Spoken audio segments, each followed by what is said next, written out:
জান, আজকে বেশ হ্যান্ডসাম লাগছো। জান, খুব খিদে পেয়েছে, একটু খাবার দেবে? তুমি একদম চিন্তা করো না জান, অল্প অপেক্ষা করো। আমি এখনই পুরো রাজকীয় খাবারের ব্যবস্থা করে আনছি। ও, আবার কি কোনো পাহাড় উল্টে আজকে বউকে খুশি করতেই হবে। আজ ওর জন্যই মিশন।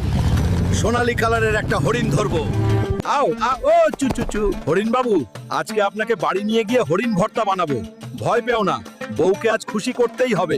তুমি এত নাটক করছো কেন? তোমাকে আমার বাড়িতে যেতে হবে। ওহ, তুমি মোটা পেটানো হাল্ক, আমি তোমার পেটে যেতে রাজি নই না ভাই। বেশি ফাজলামি করো না।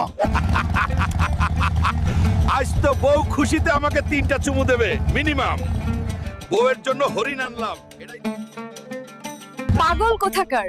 তোমার জন্য ছোট্ট একটা উপহার জান। একটা উপহার জান। তোমার হাসির জন্য পৃথিবীও তুলতে পারি। জান, এতগুলো খাবার আমি খাইতে পারবো নাকি? খাও খাও।